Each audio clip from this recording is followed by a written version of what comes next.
A motion by Helmut. Welcome to Minutes by Minutes. I'm Elgin Nichols. And I'm Dave Kenny. And we're here to talk about what goes on in the village, the township. You know those people that make regulations, laws, and ordinances that affect you out there. Yeah, that's right, Elgin. And whether you live in the village of Oxford, the village of Leonard, Addison Township, or Oxford Township, these are the people that you went and elected. And the committees and the commissions that make decisions that directly affect you. And that is whether you chose to go to that meeting or not. And the result can be a taxing situation, and I give the rest to you.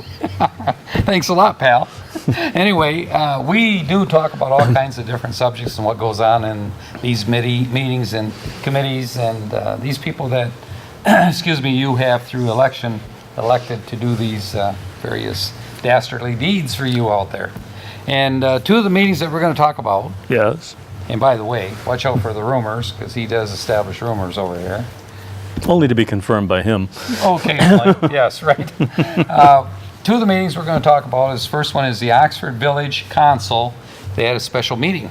Special Meeting, yes. Single purpose. November 6th. Yeah. Single purpose meeting. Yeah, it could be. Might be. That's what they're supposed to Might be. be multiple. Who said they're supposed to be single? I did. Oh, okay. See, another rumor.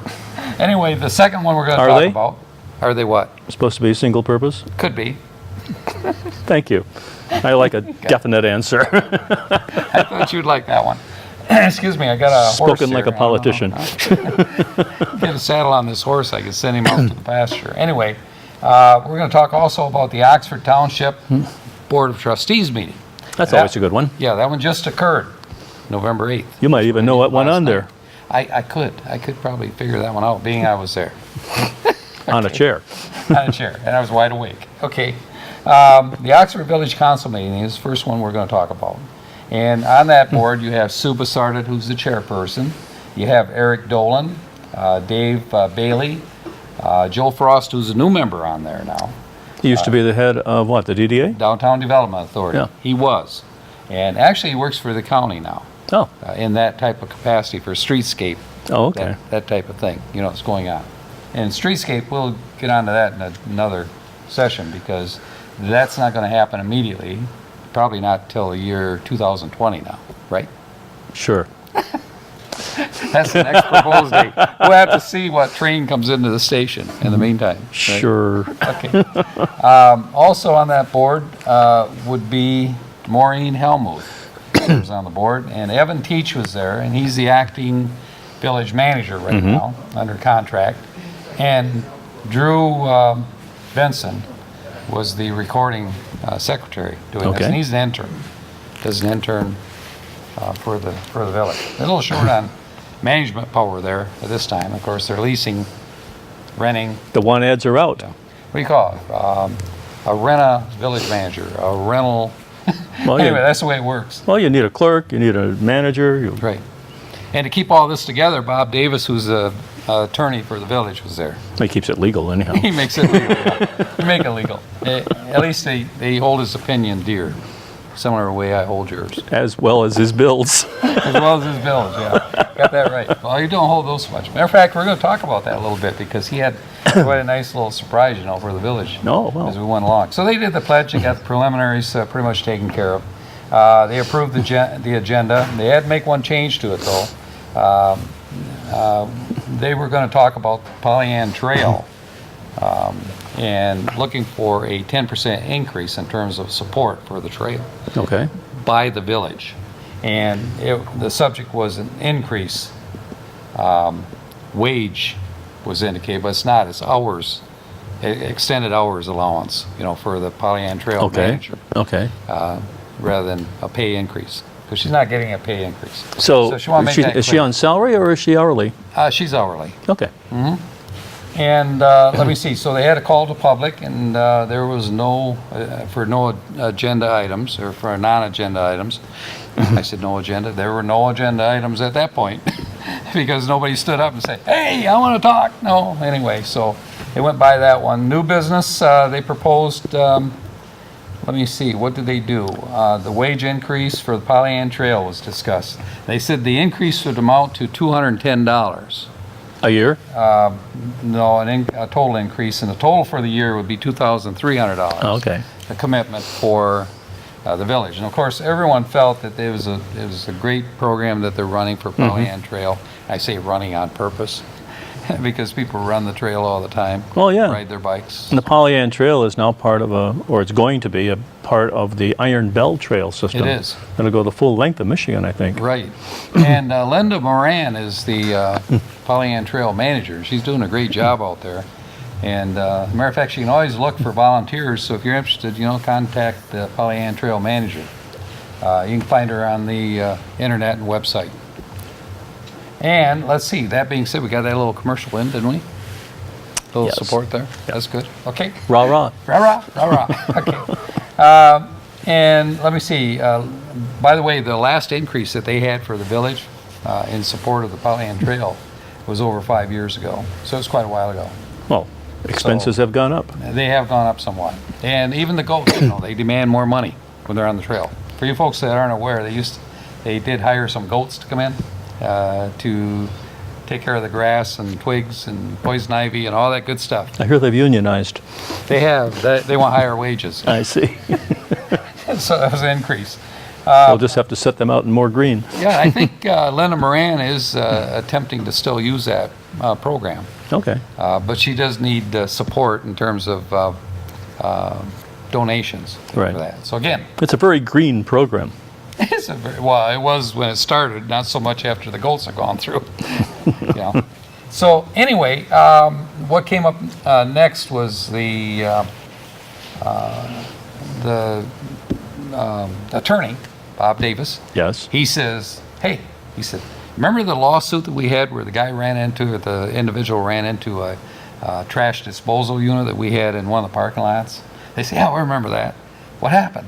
He ran into a dumpster? Yeah, and then he sued the village. What did they do? Jump out in front of him? It must have. I think it see. chased him all the way across the parking lot and jumped on his car. Anyhow. So they frivolously, well, I don't know if it's frivolous, but anyway, he did sue the Yeah. village. And I don't know if you folks are aware of that, but when you sue a government entity, you get immunity. You can't. Oh, you can't who sue gets them. immunity? The suer or the village suee? The village does. Oh, okay. So, of course, it got thrown out of court. Oh.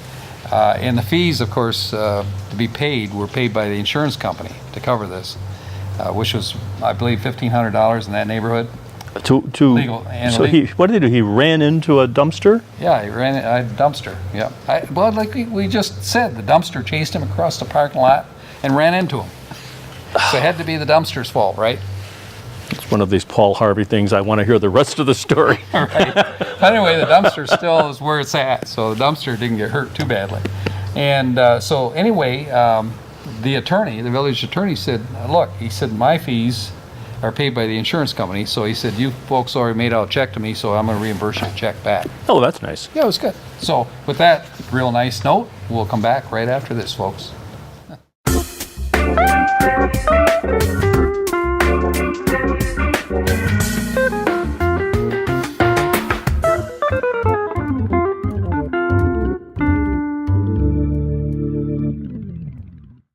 Welcome back to Minutes by Minutes. I'm Elgin Nichols. And I'm Dave Kenny. And we're here talking about the special meeting that the village council had, right? And one of the things that came up was the Republic bill. Remember, there's a bill that was withheld? Oh, And, that's the Canadian company? Yeah, no, this No. was Republic, not Oh, that's not the previous company. previous company. And they Okay. were the problem. The new company is not so much of an issue. Really? Really? Yeah, they're picking up things as usual. They're picking up the trash. They're doing okay. Okay. But there's a few little things that have to be tweaked, but they're pretty good. Story changes every week. It does. Right. So anyway, it's getting better, but Eric Dolan doesn't feel it is, so he voted no on this. But they wanted to go ahead and approve the agreement they had with Republic. That Republic cut the bill down to $9,000 some odd, and so it was approved. Okay. Eric said, I don't agree with that. I think we should hold it. But anyway, that's the way it went on the Republic. So they're taken care of, long gone. You can see that train going down the track. Now, interim manager his job expired. That would be Evan Teach, and he's with Gov.HR company. And his contract expired on November 3rd, I think it was. Yep, November 3rd. And then? And so he's been working, not pro gratis, he's been working, or pro bono, he's been working just to be working until a new contract comes up, and he brought it to their attention. And so it was approved, a renewal of the contract until January 2nd. So he's all set there. He's going to be working. Well, that for a takes the while. pressure off them to get a new manager, doesn't it? No, it doesn't. Really? Yeah, I would have thought so. That's not the case, though. They said that they want to have a new manager by January 2nd. How long have they been without a permanent manager? Oh, holy smokes, I can't hardly remember, and that tells you how much my memory has gone since then. It's been a long time.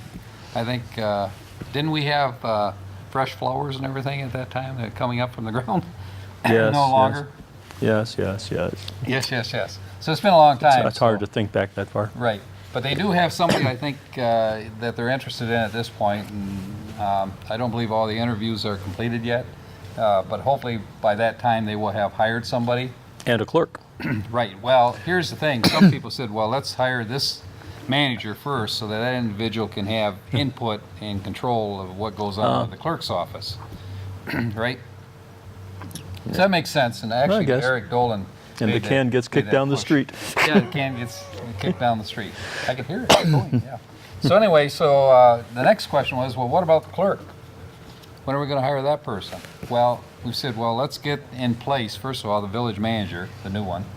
And then we need to address this issue. But Eric Dolan says we need to gain more information as to what to pay this individual, what the compensation package should be. Are we looking for a part-time person, a full-time person for clerk? Should be a combination clerk, treasurer that we're looking for. You know, make those definitions, you know, so that we know what we're looking for. Evan Teach, he climbed in and he said, well, he said, I agree. He says, we need I need to know exactly what you want, you know, before we proceed, you know, with this. So they did go along with this, and Eric Dolan made the motion to I think by now they'd have a job description. yeah, you'd think they would, wouldn't you? It's really a confusing situation. Of course, with the revolving door they got there, I'm surprised anybody has any sanity yet. Whoa! You know, actually, that'd be a lot of stress, you know, on the people trying to do day-to-day operations there. And I believe they only have one real solid person in the office who was hired originally, you know, at this point. Yeah. So that makes it pretty tough. Puts a big load on her shoulders. We have a new DDA director. Oh, Yeah, that's Glenn Pape, okay. and he's doing a pretty good job out there too. And he works in close relationship, you know, with Evan Teach, who's the acting village manager. So anyway, a lot of things going on with the village here. Let me see what else, if there's anything I can throw in here just to mess up the pot. Dolan said what? Well, Dolan's pretty active in making his views, you know, prevalent to you voters out there and you residents. So he's not kind of a shy guy. He's going to sit back. You might say he's outspoken. Yeah, that was the word I was looking for. Outspoken. But so anyway, it's good that somebody has taken the lead on this because it is such a turmoil at this point. And hopefully they'll start to resolve these issues. The question came up about Lori Fisher, who's handling right now the clerk's position. And Evan Teach said he'd like to have her at least for another month because there's no one in the office can answer the questions on the paperwork for the audit. And the audit is critical right now and has to be completed. Are they conducting the audit right now? They are. They're completing. Is that an outside firm? No, actually, Evan Teach is working with it, and I don't know who he's working with exactly for the audit, but it's of the utmost importance at this time that they get it completed before the end of the year. And so he would like to have her stay on at least until he's got the information he needs, you know, for the completion. I think that was, what, 20 hours a week or something like that? Yeah. And actually, folks don't know, you may have heard it here first, because Lori Fisher has also said that she has no plans of staying, you know, with the village. So she's just going to stay, you know, for As the period needed. it takes to get this resolved. So, let me see. And by the way, Lori Fisher needed a new contract because hers expired also. And so it was renewed to the 12th month. Let me see. The 12th month of the... Yeah, of 2018. So the end of December is what her contract is good for. Oh, okay. So, boy, I'm glad I come up with those numbers. I hope they're right. Could be a rumor. Huh? Well, they extended Mr. Teach's contract to what? January 1st? January 1st. Yeah, It's 1 day apart. yeah. So they got a lot of work to do. They got a lot of things to get done here before, and it's fast coming. You know, and you folks realize right now it's almost mid-November. It's going to be Christmas. You know, look at 30 days from now. If you haven't done your shopping, you might want to get out there and do that kind of stuff. Yikes. Yikes, okay. Any public comment? Linda Moran, the Pollyant Trail Manager, she stood up and made a couple comments. One was the Birmingham Bank contest that they had, and you folks would be glad to know that she was able to win, or you folks, by voting with this contest that they had running, $1,500 for the Pollyant Trail. All right. She immediately said, has been spent. So, lots of things Burned a that hole need to be right through her taken pocket, care of. didn't Yeah, it? But you know, it's nice that that money came about. Yeah, You know, yeah. they could use it. So that's pretty much what happened at the village council meeting. Joe Frost, one other thing I want to mention here. Joe Frost said that he may not make the next meeting. He's not sure, but he and his wife are going to have a baby. Whoa. And the baby's due. So, Congratulations. congratulations to Joe and his wife.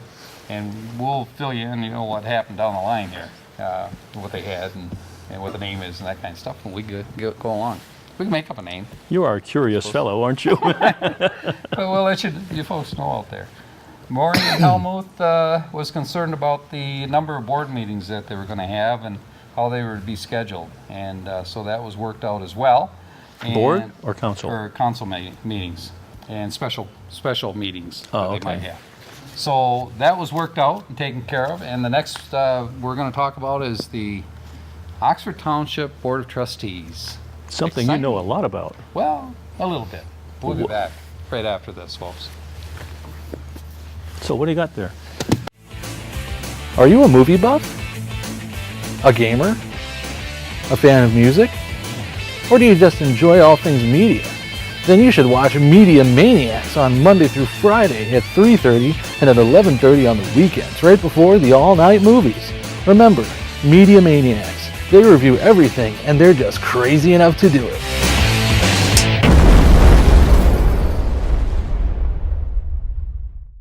Welcome to Minutes by Minutes. I'm Elgin Nichols. And I'm Dave Kenny. And we're here to talk about, this time, Oxford Township Board of Trustees, November 8th meeting. People serving on that board is William Dunn, who's Township Supervisor, Joe Ferrari, who's the Treasurer, Curtis Wright, who is the Clerk, and as trustees, you've got Marge Payne, Patty Durr, Jack Curtis, and yours truly. Yep. And the recording secretary is Kelly Richter. She does a good job. Yep. Over there. And they just got off elections, so I want to compliment Kelly Richter and also They do. Susan McCullough. They do yeoman's work for voting. It's incredible, especially is. for all the absentees. Excuse me. That's for sure. So they went through the preliminaries, Pledge of Allegiance. The agenda was approved, and public comment. They had a Boy Scout that was there, and he's Joe Prokes, and he actually lives on. Let me see. I'm trying to think. On. Well, he's from Rochester, and he's represented by a troop over there, 356. And he wanted to get his community service badge, you know, for Boy Scout. And of course, he was commended by Bill Dunn, supervisor of township, as with his community spirit and so forth he had. And the nice young man, there's Randy Davison that lives in Oxford. He stood up and he gave him a good endorsement and said that the kid worked for him, young man. He's a sophomore in high school. Worked for him on his farm, and he said he's a very good worker, very polite, very nice young man. Well, what does he want to do? He wants to be a veterinarian. Yep. And so he took an interest in, you know, Randy has horses, so took an interest in the horses, on the farm Oh. and so forth. So it was a really nice young man. And I'm trying to think of, he does live in one of the communities in this area too. Waterstone is where he lives. Oh, Yep. Waterstone, Boulder Point. Yep, Boulder Point, in that area. So anyway, that was the way they opened the meeting. Public hearing, first one was the development of 216 community block grant. And they're going to use the block grant, the CBDG or CDBG grant, as it's called, for Lake Villa to fix homes, repair. It's That's a the repair mobile home program. park. Yep. And I think that we allocated $26,000 for that purpose in that neighborhood. And also another additional $11,000 for emergency services for Parkhurst. Are they officially township or village? Township. Township? Yep. Okay. And the second hearing concerned the amendment of Oxford Township water supply ordinance, which was just a technicality, and that went through quickly. Fire department, any points from the fire department? Chief Schultz wasn't there at this particular meeting, so there wasn't really anything of interest at this point that needed to be covered. Unfinished business, the next thing that they came up with is the Class C liquor license, For, Legacy Center Entertainment. I hear they're going to build a restaurant there. Well, there's a restaurant there right now for snacks and so forth, Yeah. but you're right. And it's going to be a bar combination, from what I understand. It's just going to be added to an existing location. I'm not sure if it's Urban Air or next to it, in that area. Okay. But anyway, there's quite a controversy over that. They originally wanted 2 licenses. One was denied. This one here was approved, but there was a resident that stood up, Mary Ann Haynes, who was objectionable to this going through. And she noted that, there's kids in the area, that drinking should not be, prevalent in that area for sports and that kind of thing was the original. You're not talking about the area, you're talking about the building about the itself. Yeah. right Within the building. Within the building. Not within that particular, business, but around the business all over. But Well, so they- anyway, she was concerned with that. And also safety. She said, well, they're going to get drunk and they're going to wander out the back door and fall in the lake. No, that's not going to happen. But anyway, so that was... That's the only lake we got safety. around here, isn't it? Well, it's the only one next to the bar. So anyway, that's the way it's going to work, I believe. Anyway, so she lives at Stony Lake Condos in Waterstone. So anyway, so she made her opposition very clear. And when it went through for a vote, there were four of the representatives of your board that voted for giving this license. Bill Dunn made the approval, Jack Curtis, Margaret Payne, and Curtis Wright. 4 people. There were 3 that were against it and going through for the reason that this lady was speaking, pretty much. And that would be Joe Ferrari, Patty Durr, and myself. I'm bad at math, but 4 is greater than 3. 4 is greater than 3, so it went through. Now, the lady did say later, is there an appeal that we can take in order to stop this from going through? And the answer to that is yes, there is in a way, but you have to go to the Liquor Control Board. You have to appeal to them and make That's your county, case. isn't it? Yeah. And you have to make your case with the Liquor Control Board. So she said, okay, thank you. She went and sat down. So I think there's going to be more to this before it actually goes through. But I think usually once township approves something like that, it normally isn't objectionable to the No. Liquor Control Board. You got to have really good reason. But a while ago, they had Montana's right across the street, and they sold liquor. They did, but there weren't kids playing ping pong and wrestling and basketball and bowling. In a way, those are concerns, in a way, the Legacy Center is sort of a mall.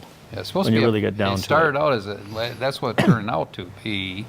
It was originally sold as a family type Right. businesses going in, Right. for sports and that kind of thing. So anyway, that's what this lady said, that it was supposed to be, and that's not what it's turning out to be. And she was concerned about the noise from the music and so forth, and what time, what are the hours going to be, and all those issues. So she has some points. She has some concerns. She said, I'm within 500 feet of this place. So she said, she just wants people to know that's not what she wants. And there's others too. They receive letters and that kind of thing, you know, an objection. But there's only so far you can go with this, you know, and if they meet all the criteria, which they did, fire chief sent a letter, everything's fine with him. The health department said that water and sewer, they're looking into that and make sure everything is kosher. And it has to have those conditions. Everything has to be met. The truck that they're going to have in there, which is going to be the food truck, that they planned on taking around different locations, but they said no, it's got to be a permanent fixed, you know, truck. So they're going to take the wheels off it, and it's going to be a food truck. You know, you ever see those where they go? You just brought up the food truck, and I don't know where it came from. They go right, yeah. Well, we'll drive the truck back into the restaurant. That's where it's going to be. It's going to be part of this restaurant, which will sell liquor? Yeah.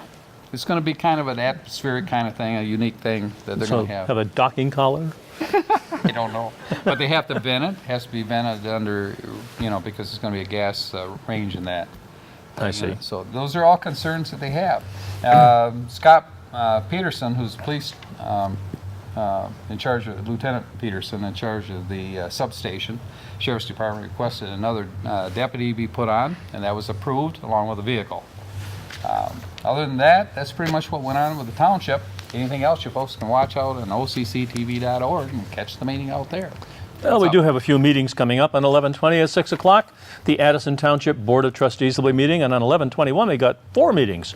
Addison Township Fire Board at 7, and Village of Oxford Planning Commission at 7, and at 7, Addison Township Library Board, and finally at 6:30 the Oxford Board of Education will be meeting at the board offices, and now that's in what? The Merriman Building, isn't it? Yeah, it would be. Okay.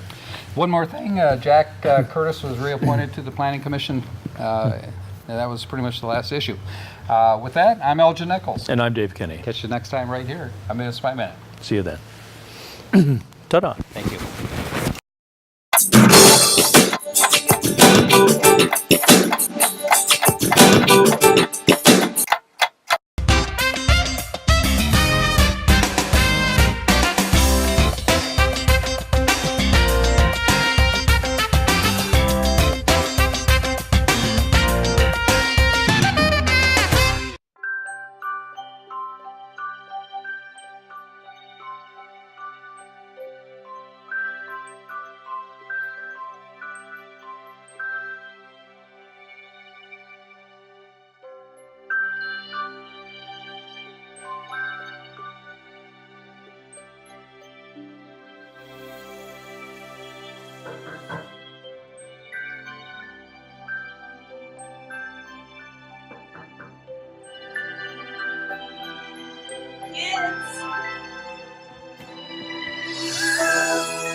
Thanks to your generosity, Marines have delivered Christmas to children in need since 1947.